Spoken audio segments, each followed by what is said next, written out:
मेरे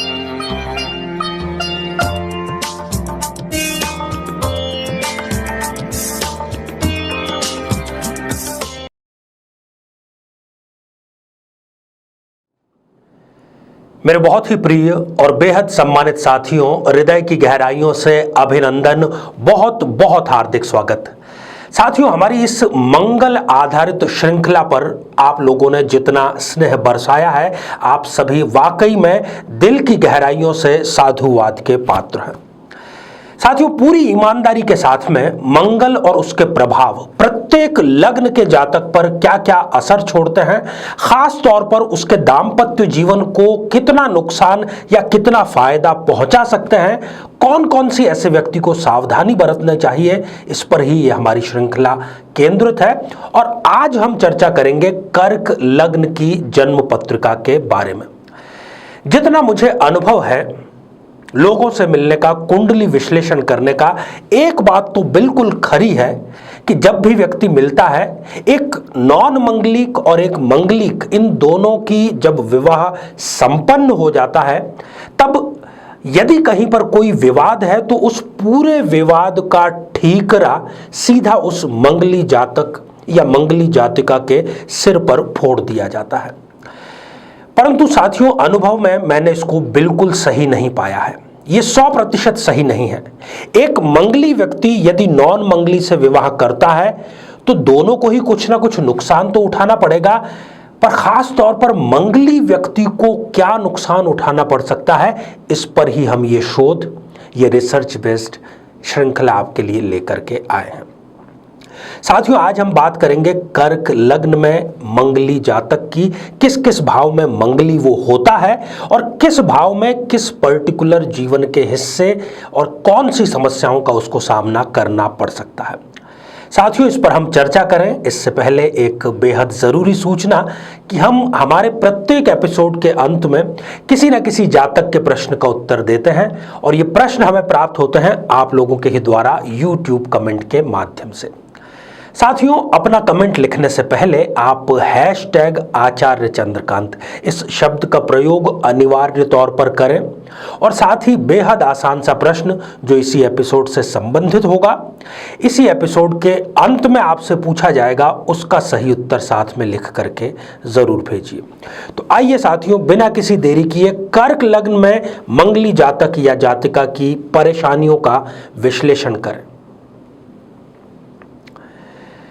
साथियों, ये स्क्रीन पर आप जो जन्म पत्रिका देख पा रहे हैं 4 नंबर से प्रारंभ हो रही है, अर्थात हम इसको कहते हैं कि ये एक कर्क लग्न की जन्म पत्रिका है। पहली बात, 5 जो स्थितियां हैं, जब जब मंगल की स्थिति लग्न, चतुर्थ, सप्तम, अष्टम या द्वादश भाव में हो, वो जातक मंगली कहलाता है।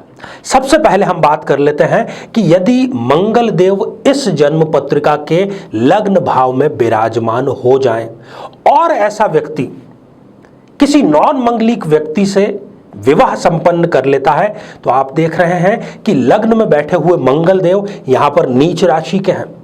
नीच राशि के भले ही हो, परंतु कर्क लग्न में मंगल देव योग कारक होते हैं, इसलिए वो अशुभ परिणाम तो दूसरे पक्षों में बिल्कुल भी नहीं देंगे।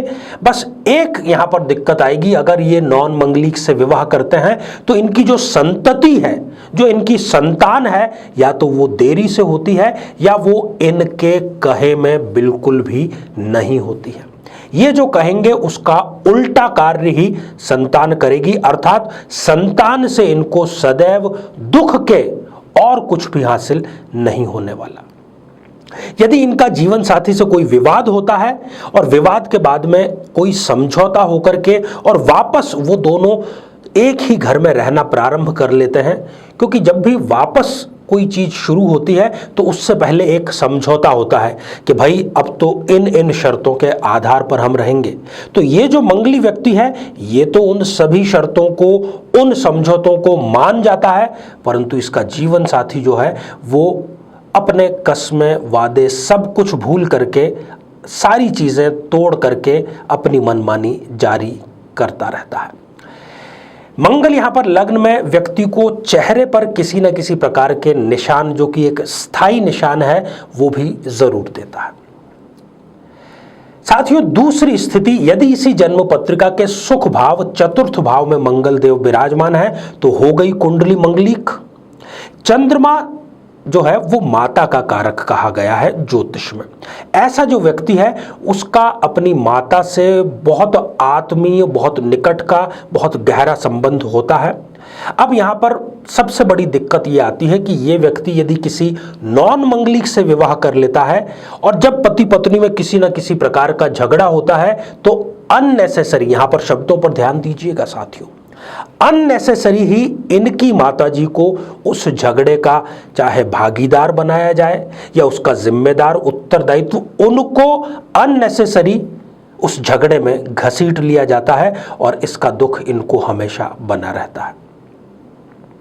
साथियों, तीसरी स्थिति, यदि इस जन्म पत्रिका के सप्तम भाव में, जो कि रिलेशनशिप का भाव है, यदि मंगल देव विराजमान है तो कुंडली हो गई मंगलिक। हालांकि यहां पर एक बहुत ही सुंदर योग घटित हो रहा है। मंगल देव यहां पर उच्च राशि के विराजमान है, केंद्र में है, इसलिए ये रोचक नामक पंच महापुरुष योग का भी यहां पर निर्माण कर रहा है। धन, ऐश्वर्य, कीर्ति और वैभव इनको अपार मिलेगी। जीवन साथी केवल इनसे इसलिए रिश्ता बरकरार रखता है कि इनके पास में बहुत सारा पैसा, बहुत सारा सम्मान है। नियति को यही मंजूर है, इसलिए इस व्यक्ति को भूल कर भी किसी नॉन मंगलिक व्यक्ति से विवाह नहीं करना चाहिए। साथियों, अगली स्थिति, यदि इसी जन्म पत्रिका के अष्टम भाव में मंगल देव विराजमान हो जाएं तो भी ये कुंडली हो गई मंगलिक। यहां पर मंगल देव अपनी शत्रु की राशि में आकर के बैठ गए हैं। ऐसे व्यक्ति को पेट से संबंधित, आंतों से संबंधित या पाइल्स से संबंधित किसी न किसी प्रकार की समस्या बनी रहती है। हमेशा क्रोध अग्नि में ये व्यक्ति जलता ही रहता है और उसका नुकसान उसको स्वयं ही उठाना पड़ता है। ऐसे व्यक्ति यदि किसी नॉन मंगलिक व्यक्ति से विवाह कर लें तो उनको भूल कर भी जीवन साथी के साथ में किसी व्यापारिक साझेदारी या किसी संपत्ति को ओनरशिप, अर्थात उस संपत्ति को दोनों के नाम से एक साथ कभी भी नहीं खरीदना चाहिए, नहीं तो सिवाय नुकसान के और कुछ भी इनको हासिल नहीं होगा। साथियों, कर्क लग्न में अंतिम स्थिति, यदि द्वादश भाव में मंगल देव विराजमान हो जाए तो कुंडली तो हो गई मंगलिक। ऐसा व्यक्ति शादी के बाद में किसी न किसी प्रकार के नशे, किसी न किसी प्रकार के व्यसन, किसी न किसी प्रकार की बुरी आदत या किसी न किसी प्रकार की बुरी संगत में अवश्य ही पड़ता है और एक्स्ट्रा मैरिटल अफेयर की तरफ भी उनको आकर्षित होते देखा गया है। साथियों, हमने कर्क लग्न पर मंगली के क्या क्या प्रभाव होते हैं, खास तौर पर मंगली जातक पर यदि वो नॉन मंगलिक से विवाह कर ले, तो मैं तो आपसे यही प्रार्थना, यही निवेदन, यही गुजारिश करूंगा कि यदि आप मंगलिक हैं तो आप मंगलिक व्यक्ति से ही विवाह करें, किसी विद्वान का सहारा लें, कुंडली का विश्लेषण करवाएं और फिर अपने दाम्पत्य जीवन को आगे बढ़ाएं। तो आइए साथियों, अब हम बढ़ते हैं आज के हमारे कमेंट के चरण की ओर। आज हमने कमेंट शामिल किया है वर्षा मेहता जी का, जो कि उन्होंने लिखा है रायपुर छत्तीसगढ़ से। वर्षा जी, आपने अपने पुत्र के बारे में जानना चाहा है कि किस क्षेत्र में उनको करियर उचित रहेगा। तो इनको या तो एजुकेशन से संबंधित, कोचिंग इंस्टीट्यूट से संबंधित, कंसल्टेंसी से संबंधित या काउंसलिंग से संबंधित इस प्रकार के किसी न किसी करियर का इनको चयन करना चाहिए। यही इनको इनके करियर के शिखर पर ले जाने में सहायक साबित होंगे।